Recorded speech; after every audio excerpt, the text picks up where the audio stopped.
Estamos no último bloco do programa Eclésia dessa noite, falando sobre as duas cartas aos Tessalonicenses, né? Das 13 cartas que São Paulo Apóstolo escreveu e que estão no Novo Testamento, né? Essas duas provavelmente são as mais antigas. O Padre Guido já explicou que a apresentação dessas cartas, né, na ordem que aparece na Bíblia, não é a mesma ordem cronológica.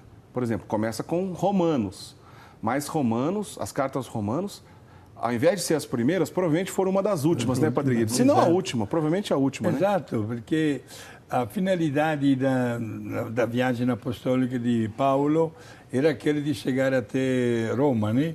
E de Roma chegavam também algumas notícias. E ele mandou esta carta antes ainda da sua chegada, para preparar-se, para acolhê-lo e também para compartilhar a mesma fé. Só que Roma era também a capital, digamos assim, da idolatria, onde até o mesmo imperador romano se achava como um deus, imitando um pouquinho o velho faraó do Egito. Eram pessoas intocáveis, digamos assim, né? E, portanto, um mundo cheio de falsos deuses. E São Paulo teve que também lutar muito, e terminou, inclusive, a sua vida com um glorioso martírio para defender a unicidade de Deus. Ô, Padre Guido, São Paulo recorre a uma passagem do profeta Daniel e tem uma catequese bonita e profunda, né? Que justamente está registrada, então, nesses textos que a gente está comentando aqui, nessas cartas aos Tessalonicenses. O que São Paulo quis dizer? Perfeito.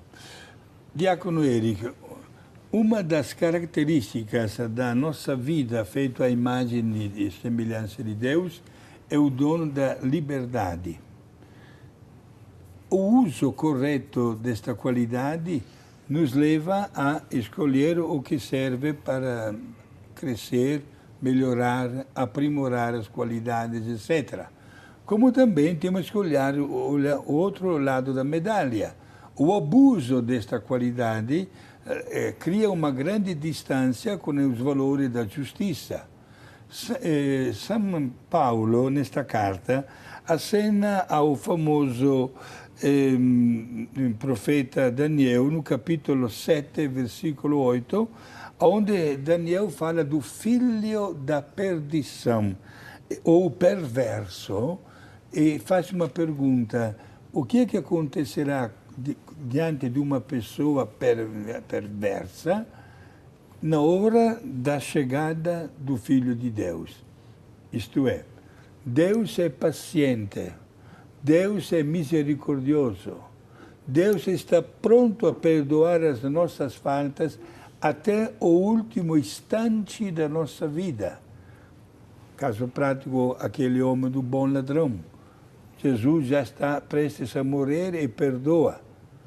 Mas Deus respeita a liberdade humana, mesmo quando o homem fica endurecido no erro até o fim. Mas cuidado dele, porque nunca a pessoa poderá dizer que Deus é injusto. Mesmo que uma alma vai para o inferno, o homem do pecado, não deverá nunca criticar a bondade e a justiça de Deus. Agora, isto serve também como uma admonição para evitar que isso aconteça. E isso, se realiza quando uma pessoa percebe que não é por aí que está construindo a sua vida, que deve construir a sua vida. Há um caminho diferente, um caminho com o qual pode voltar a percorrer a mesma estrada apontada por Jesus. Mas cuidado quando a pessoa vive escrava do erro e do pecado. Sobretudo porque ninguém de nós sabe quando vai acontecer o momento da entrega da nossa vida nas mãos de Deus. Não esqueçamos, o que não acontece em tantos anos de vida pode acontecer em um instante. Quantas pessoas esta manhã saíram de casa para o trabalho e nunca mais voltaram? Acidente a toda hora que acontece para cá e para lá. Nós não somos os donos da vida. Por isso é importante viver sempre com a graça divina, afastando-nos das ocasiões que nos podem levar ao pecado. E digo mais, prezados amigos, são aulas catequéticas, mesmo com a tristeza que qualquer pecado, leve ou grave que seja, gera na pessoa que o comete, tenhamos sempre a força de pedir perdão a Deus, porque Ele, diante do nosso ato de contrição, sempre nos perdoa e volta a sorrir para cada um de nós. Interessante, né? E é quase que um ensinamento, ou não sei se São Paulo pensou como um trocadilho, né? Dizendo o homem do pecado, o filho da perdição, paralelo àquele que seria resgatado, ou que eu queria resgatá-lo, o filho do homem, né? Essa expressão filho tem um peso muito grande aí, não tem, Padre Guido? Certo. Quando se entende com a palavra filho, sobretudo na mentalidade hebraica, é algo de si, é continuação de si. Nós somos chamados filhos de Deus, né? Irmãos até de Cristo. Adquirimos também até o nome de Cristo como cristãos, isto é, continuadores de Cristo. Pessoas muito queridas na presença de Deus e, portanto, não temos nada, digamos assim, para estragar esta amizade com Deus, esta pertença com Deus. Porém, Deus respeita a nossa liberdade. Agora, às vezes, há uma pergunta que tantas pessoas, Diácono Eric, até chegam a fazer: Padre, mas Deus sabe tudo? Sim. Por que está fazendo esta pergunta? Vem cá, Padre Guido, o senhor é formado em Bíblia ou em teologia, mas me responda esta pergunta. Se Deus sabe tudo, Deus sabe que daqui a 500 anos, por exemplo, vai nascer uma pessoa que irá para o inferno? Sim, Deus sabe disso. Então Deus, por que não impede para esta pessoa de nascer? Assim não iria para o inferno. Porque se Deus fizesse isso, estaria tirando daquela pessoa o dom da liberdade. É profundo isso, gente. O dom da liberdade que Deus nos dá é preciosíssimo. Deus respeita. Digamos a verdade que nem sempre nós agradamos a Ele. Não conseguimos nem agradar as pessoas. Diante de tantas tentações, mesmo sabendo que o que está por aí, o que eu estou pensando, o que estou fazendo, o que estou dizendo, estraga até a minha amizade com Deus, nós preferimos tantas vezes continuar na mentira, enganando, usando uma máscara de hipocrisia, uma falsidade ideológica, prometendo tantas coisas que depois não conseguimos manter, enganando as outras pessoas. Cuidado com esta atitude, né?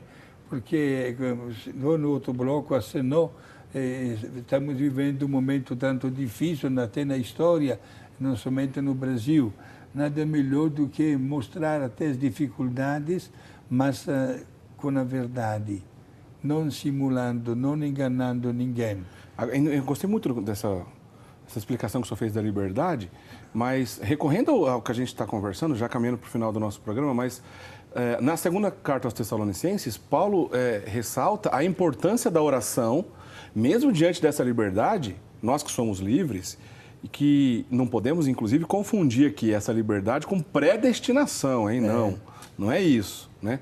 Somos livres e, através da oração, essa história pode ser mudada, pode ser alterada, ao ponto de São Paulo, nas segundas cartas aos Tessalonicenses, falar de ser liberto do autor do mal. Não é isso, Padre Guido? Sim.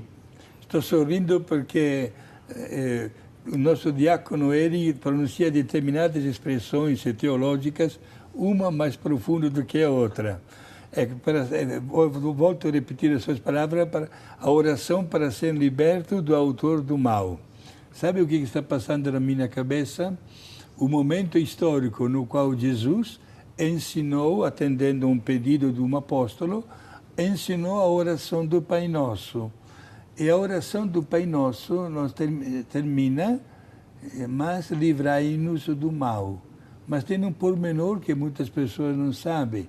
Na língua hebraica, a palavra mal está escrita com a letra maiúscula, que significa o autor do mal. No sentido de uma pessoa. De uma pessoa. Nós pedimos na oração do Pai Nosso que Deus nos liberte do demônio, do que é autor do mal. E a oração será sempre um ponto forte da nossa firmeza, que nos ajuda a vencer as ciladas do mal. Aí vem, como muito bem claro, sobretudo no capítulo 3, são somente 3 capítulos, bem curtinhos. Pode conferir a segunda carta aos Filipenses, aos Tessalonicenses, onde São Paulo deixa bem claro as características da vida cristã. Vigilância, paciência, firmeza na profissão do credo, imitação do martírio de Jesus, através de uma renúncia constante de tantas pequenas ou até grandes coisas, é que nós estaremos preservando aquela imagem e semelhança de Deus. As 2 cartas aos Tessalonicenses constituem uma riqueza catequética extraordinária. O senhor repete, por favor, esses conceitos, porque é uma espécie de resumo, então, né? Sim. Do conteúdo dessas 2 cartas aos Tessalonicenses. Perfeito. Ele estimula os fiéis a permanecerem vigilantes. Quindi a vigilância sobre nós mesmos e aquela vigilância sabendo que temos que entrar em contato com Deus, certo? Paciência também nas coisas, não nos precipitar. Firmeza na profissão do credo.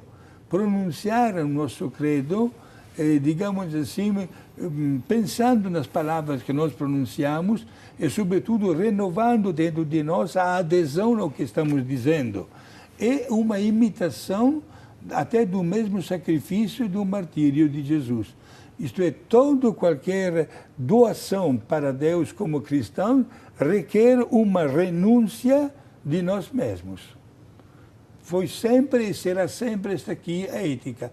Se nós entendemos bem esta passagem, não ficamos, digamos assim, admirados como uma coisa completamente fora do comum, mas aconteceu e continua acontecendo quando, por exemplo, temos na vida de alguns santos ou santas, caso prático que me vem na cabeça, Santa Rita de Cássia, que quando ela notou na parede do seu quarto, da sua cela, uma pintura de Jesus que carrega a cruz e é coroado de espinhos, ela pede a Jesus de poder ter uma partilha do sofrimento dele.